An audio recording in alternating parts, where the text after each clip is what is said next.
Welcome back to our deep dive into the OEIS, Ah, that amazing online encyclopedia of integer sequences. it's a treasure trove It really is. for any number theory enthusiast. And that's who we're really focusing on today, Absolutely. with a sequence that's going to be particularly relevant for you number theory folks out there. It bridges the gap between number theory and It does. some really cool geometry and graph theory concepts. So we're talking A000109 today. We are. Okay, so let's start with the basics. A000109 begins with 1, 1, 1, 2, 5, 14, and just keeps growing rapidly. It takes off. Right away, that gives us a clue that something complex is going on. For sure. What exactly is this sequence counting? Well, it's counting Simplicial Polyhedra. Okay. Think of them as 3D shapes, Okay. where every face is a triangle. So like pyramids. Like pyramids, exactly. But they can get a lot more intricate. Oh, yeah, they can get much more complex. I'm intrigued. But how does that tie back to number theory? Here's where the connection to graph theory comes in. This sequence also counts a very specific type of graph. Okay. Simple, planar graphs with n vertices and 3 and 6 edges. I see. So imagine drawing a network of points and lines on a flat surface without any lines crossing. Right. That's a planar graph. Okay. Simple just means no loops. Got it. Or double lines between the same points. Okay. And that 3 and 6 part Yeah. is key. Okay. It makes these graphs maximal, meaning you can't add more lines without them crossing.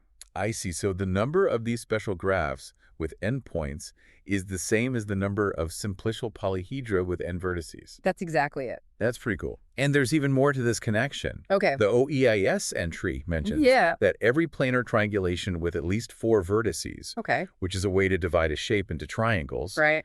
has a corresponding 3-connected cubic planar graph. Hold on. Can we unpack that a bit? Sure. What exactly does 3-connected mean in this context? It means that you would need to remove at least 3 lines from the graph to break it into separate pieces. Think of it as a measure of how strongly connected the graph is. Oh. And cubic means that every point in the graph has exactly 3 lines connected to it. So we're talking about really well-connected networks here. Exactly. Wow. And the fact that these 3 connected cubic planar graphs have this direct relationship with planar triangulations and simplicial polyhedra highlights the deep connections between these different mathematical concepts. It's really remarkable how it all ties together. It's amazing how these seemingly different areas of math intertwine. The OEIS entry even mentions some heavy hitters in geometry and graph theory like Grunbaum and Toot, who've worked on this sequence. Yeah, their work has been foundational in this area. And it looks like there's even a reference about architectural applications. I saw it. Imagine using the math of simplicial polyhedra to design buildings. That's pretty cool. It's wild. The applications go beyond architecture, though. There are connections to chemistry, computer science, even physics. It's really a testament to how a seemingly abstract sequence can have such far-reaching implications. It speaks to the power of mathematics. That's what makes the OEIs so cool. Absolutely. Okay, so we've got this sequence that counts these intricate shapes and graphs. Right. But how do we actually calculate the terms? That's the million-dollar question. Is there a formula?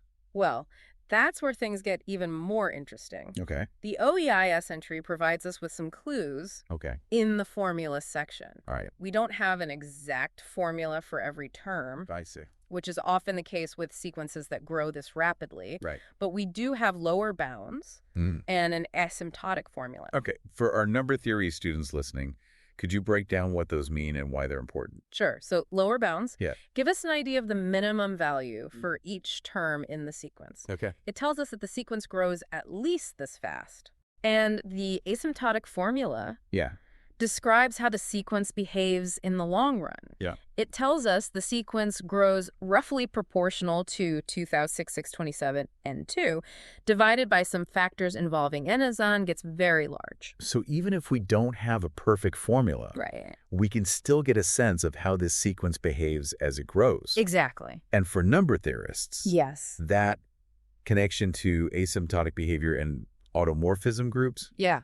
which basically describe the symmetry of the graphs, is really valuable. Really valuable insight there. That makes sense. Yeah. And speaking of clues, let's look at the keywords section. Okay. We've got non, which I assume means the terms are non-negative. It does. Makes sense. You can't have a negative number of polyhedra. Right. Can have negative shapes. But there's also the keyword hard.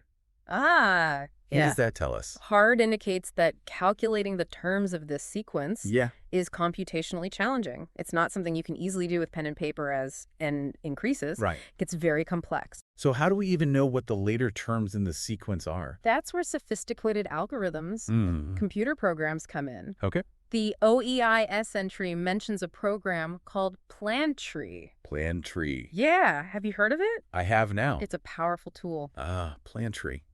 I'm guessing that's the key to unlocking more of this sequence. It is. Okay. PlanTree uses clever algorithms to generate these specific types of planar graphs. I see. Which, as we've discussed, Yes. are directly related to simplicial polyhedra. Okay. This allows mathematicians and computer scientists to extend the sequence far beyond what we could calculate by hand.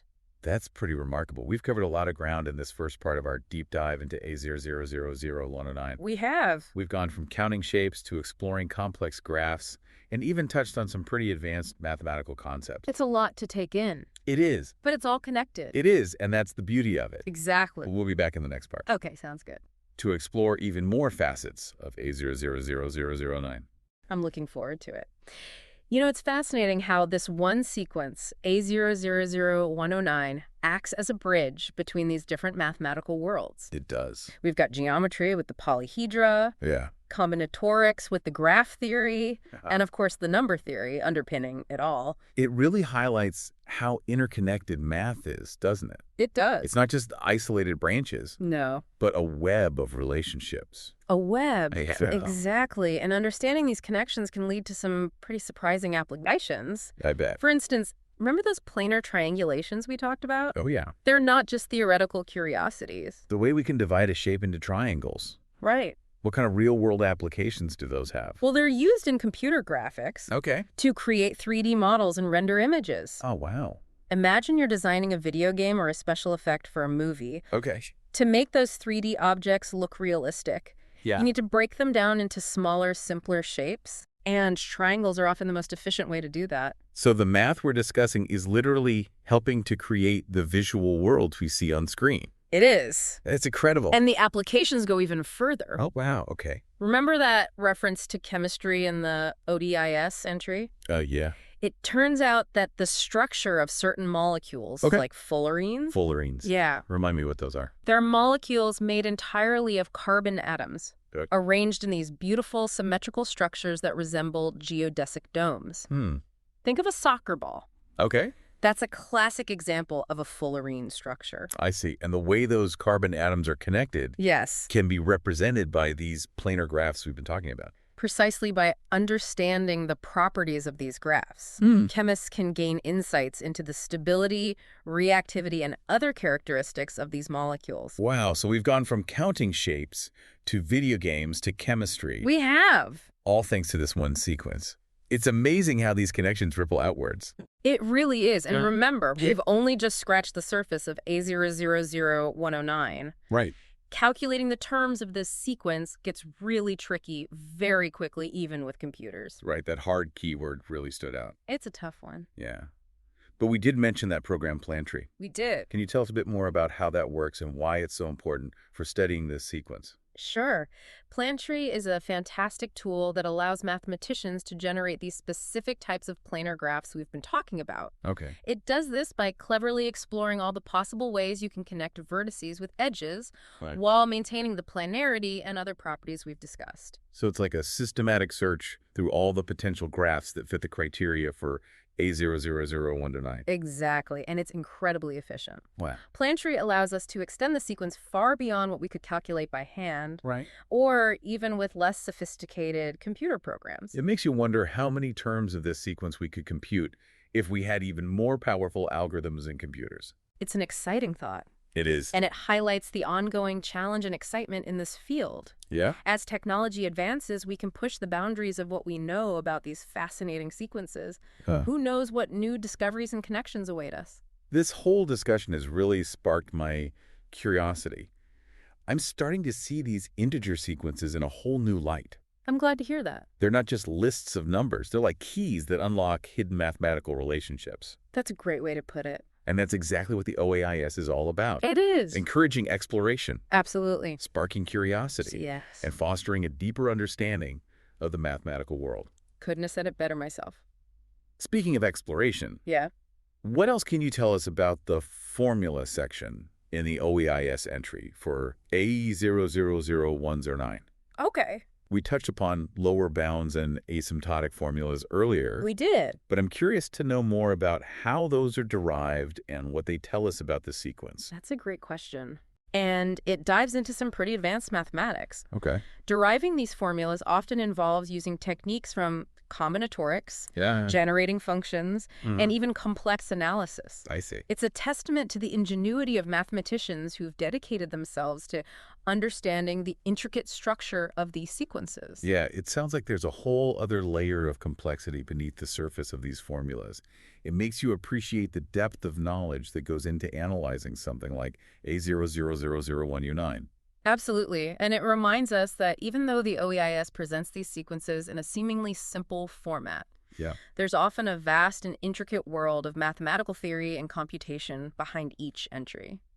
We're back for the final part of our deep dive into OEIS sequence, A000109. It's been quite a journey. It really has. You know, I have to admit, when we started talking about counting simplicial polyhedra, Yeah. I didn't expect to end up discussing computer graphics, Right. chemistry, and advanced mathematical formulas. It's all connected, though. It's amazing, isn't it? It's a testament to the power of these integer sequences. It is. They often lead us down these unexpected paths, Yeah, they do. revealing connections between seemingly disparate areas of mathematics and even the real world. The real world, too. Absolutely. Yeah. And for our number theory students listening, Yes. this is a perfect example of how exploring a sequence like A000109 Yeah. can broaden your mathematical horizons. Absolutely. Number theory isn't just about studying prime numbers in isolation. Right. It's a gateway to understanding the fundamental structures that underlie so much of mathematics. One thing that really struck me was the discussion about asymptotic formulas. Oh, okay. You mentioned that they describe how a sequence behaves as its terms get very large. Right.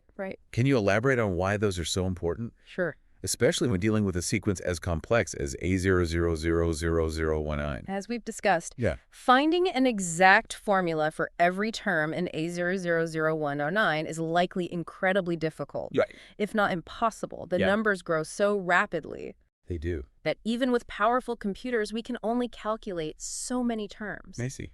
Asymptotic formulas give us a way to understand the long-term behavior of the sequence Okay. without having to compute every single value. So it's like having a roadmap Exactly. that tells you the general direction the sequence is heading, even if you don't know every twist and turn along the way. That's a great analogy. And in the case of A000109, that asymptotic formula with its connection to automorphism groups and symmetry provides valuable insights into the underlying structure of these simplicial polyhedra and their corresponding graphs. It's fascinating how something as abstract as a formula I know, right? can shed light on the geometric and combinatorial properties of these objects. It really is. It highlights the interplay between different branches of mathematics. Yeah. Or using tools from calculus, algebra, and combinatorics to understand a sequence that originated from a geometric problem. It really reinforces the idea that math is this interconnected web of knowledge, not just a collection of isolated topics. A beautiful web. It is. So as we wrap up our deep dive into A000189, what's the key takeaway you hope our listeners will remember? I'd say it's this. Yeah. Never underestimate the power of curiosity. A000109 started with a seemingly simple question. Right. How many simplicial polyhedras are there with the given number of vertices? Yeah. But that question led us on a journey through graph theory, computer science, and even real-world applications in fields like chemistry and computer graphics. It's a reminder that even the most abstract mathematical concepts can have surprising connections to the world around us. Absolutely. So to all our number theory students listening, I Yeah. encourage you to keep exploring the OEIS. It's a great resource. Dive into the sequences that pique your interest, follow those threads of curiosity, and see where they lead you. Good advice. You never know what hidden gems you might uncover. And who knows, maybe one day you'll be the one adding a new sequence to the OEIS, That would be awesome. contributing to this ever-growing tapestry of mathematical knowledge. Until next time, keep exploring the fascinating world of numbers.